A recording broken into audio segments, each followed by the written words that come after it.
Hello everyone.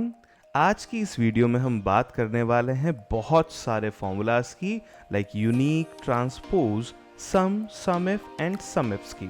तो कहाँ इन्हें यूज़ में लेते हैं और कैसे यूटिलाइज किया जाता है, चलिए चेक करते हैं। तो हमारे पास आज एक डेटाबेस है जहाँ पे company collection of donation for Mahakumbh development दे रखा है, यानी कि कंपनी ने इन डेट्स पे इन रीजन से, इन डिपार्टमेंट से इतना कलेक्शन इकट्ठा करके महाकुंभ के डेवलपमेंट के लिए भेजा। तो हम मल्टीपल फॉर्मूलाज को यूज में लेके अलग अलग तरीके की रिपोर्टिंग यहाँ पे जनरेट कर सकते हैं। तो कैसे करेंगे? तो सबसे पहले मैं यूज में लेने वाला हूँ सम फॉर्मूला, जिसका मतलब है कि सिंपली आपको टोटल ये जितने भी डेज हैं, इन सारे डेज में कितना टोटल कलेक्शन हुआ है वो बताना है। तो यहाँ पे मैं लेता हूँ टोटल कलेक्शन, ठीक है। आइए, तो मैं ले लेता हूँ यहाँ पे फॉर्मूला लूंगा सिंपल सम। तो मैंने क्या किया है, इक्वल्स टू SUM। अब मैं ब्रैकेट भी बना सकता हूँ, मैं टैब भी दे सकता हूँ। टैब दूंगा तो भी ये ओपन हो जाएगा फॉर्मूला, और अगर मैं ब्रैकेट बनाता हूँ तो भी ओपन हो जाएगा। अगर मैं SU लिख के, मुझे लगता है कि SU पे ही जो फर्स्ट यहाँ हाईलाइटेड चीज़ आ रही है, यानी कि ये वाला जो फर्स्ट फॉर्मूला है वो हाईलाइटेड है, तो मैं टैब देके भी इसको एक्टिवेट कर सकता हूँ। तो सम करके अब मैं एरो की से यहाँ कलेक्शन पे आ जाता हूँ, शिफ्ट दबाऊंगा, कंट्रोल दबाऊंगा, और अगर मैं डाउन दबाता हूं तो मेरी रेंज पूरी सेलेक्ट हो जाएगी। देखिए, कंट्रोल से आप स्पीड मूवमेंट कर सकते हो, और शिफ्ट के साथ में आप क्या करेंगे, आप शिफ्ट के साथ में सेलेक्ट करेंगे। तो ये मैंने किया टोटल और एंटर। तो टोटल कलेक्शन आया है 1,15,000। लेकिन हमारे डिपार्टमेंट को या हमारी कंपनी को एक ऐसी शीट चाहिए जहां पे या तो डेट वाइज कलेक्शन चाहिए टोटल, या रीजन वाइज कलेक्शन चाहिए, डिपार्टमेंट वाइज कलेक्शन चाहिए। तो उस कंडीशन में हम क्या कर सकते हैं, हम इस सम इफ के फॉर्मूला को यूज में ले सकते हैं। तो बड़े ध्यान से देखिएगा, मुझे डेट वाइज भी चाहिए, रीजन वाइज भी चाहिए, डिपार्टमेंट वाइज भी चाहिए। तो बड़े फोकस करके चलिए। मैं पहले एक यूनिक फॉर्मूला यूज में लेता हूँ, जिससे मैं यूनिक वैल्यूज को आइडेंटिफाई कर लूँगा। यानी कि मैं यूनिक पे गया, मैंने फॉर्मूला यूज में लिया यूनिक, और मुझे यूनिक में इस रेंज में, डेट रेंज के अंदर से यूनिक डेटा फाइंड आउट करना है, यानी कि कौन कौन सी यूनिक डेट्स हैं। ये आ गई मेरी यूनिक डेट 17, 18, 19, 20 एंड 21। इन डेट्स पे कितना कलेक्शन हुआ।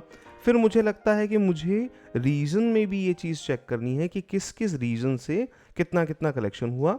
तो चलिए सम इफ के लिए एक और फॉर्मूला यूज में ले लेते हैं, जयपुर, जोधपुर, अजमेर। तीसरा, मुझे डिपार्टमेंट वाइज भी यूटिलाइजेशन करना है, आइडेंटिफिकेशन करना है कि कितना हमने कलेक्शन किया है। तो मैंने ये ले लिए हमारे यूनिक के फॉर्मूला से सारे नाम। तो यूनिक फॉर्मूला क्या करेगा, आपको जितने भी उस रेंज में जो भी यूनिक वैल्यूज होगी उनको ला के देगा। तो चलिए अब सम इफ का फॉर्मूला हम लगा रहे हैं, equals to sum if range. किस रेंज में देखना है। देखिए, सम इफ क्या करता है, किसी पर्टिकुलर रेंज में किसी पर्टिकुलर आइटम को ढूंढते हुए उसके सामने वाली वैल्यू का टोटल देगा। तो मुझे चाहिए कि डेट कॉलम में मैंने उसे फ्रीज किया है, कॉमा, इस डेट को देखे, 17 जनवरी 2025 की डेट को देखे, कॉमा, और मुझे कलेक्शन का टोटल लाके दे दे। ठीक है, ये हो गया मेरा कलेक्शन का टोटल, उसको मैंने भी फ्रीज कर दिया उस रेंज को डाल। तो ये मैंने यहाँ पे 32,100 का कलेक्शन कंपनी के अकाउंट्स में देखा है 17 जनवरी को। इसी फॉर्मूला को कॉपी करके हम पेस्ट कर देते हैं नीचे तक, 28, ये सारी चीज़ें। अगर मैं टोटल करूँगा तो आप देख पाएंगे ये टोटल आती है 150। अब अगर मुझे जयपुर, जोधपुर, अजमेर के बारे में बात करनी है तो again I will use sum if. देखिए, सम इफ का फॉर्मूला, ब्रैकेट ओपन किया, मैंने रीजंस को सेलेक्ट किया, फ्रीज, कॉमा, उसमें कौन से रीजन को देखना है, जयपुर को, और उसमें कलेक्शन के टोटल की हम बात कर रहे हैं। तो यहाँ हमने रेंज को फ्रीज किया, डन।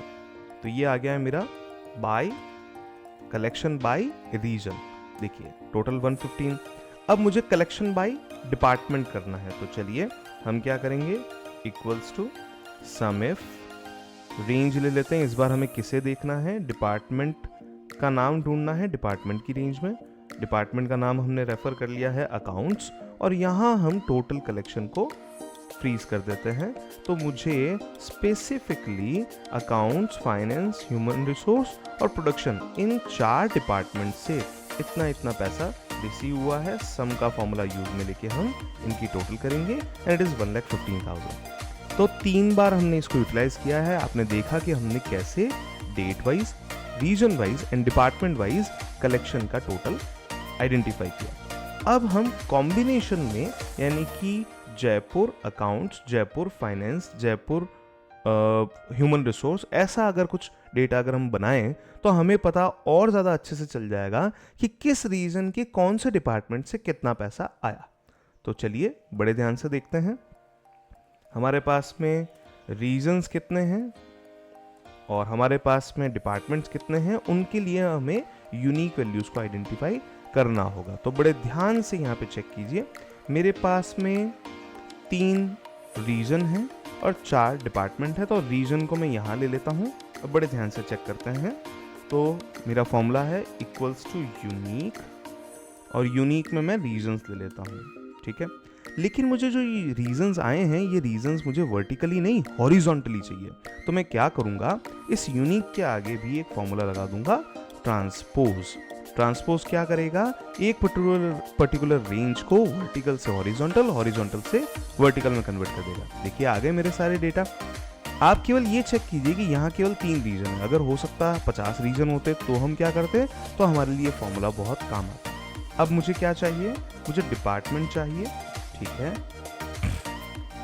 ये भी हमने यूनिक डिपार्टमेंट्स निकाल लिए। अब हमें कलेक्शन चाहिए कि जयपुर से अकाउंट्स डिपार्टमेंट से कितना कलेक्शन आया है।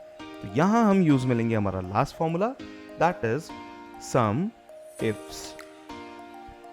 शुरुआत होती है इस फॉर्मूला की सम रेंज से, यानी कि कौन सी जगह से आपको टोटल करना है। तो ये मान लीजिए ये टोटल हमारा कलेक्शन है, ठीक है, हमने फ्रीज कर दिया।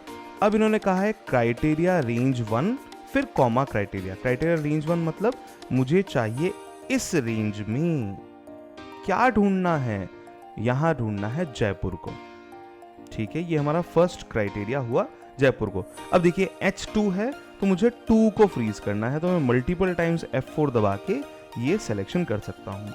फिर मुझे, ये तो मेरा जयपुर का सिलेक्शन हुआ, कलेक्शन हुआ।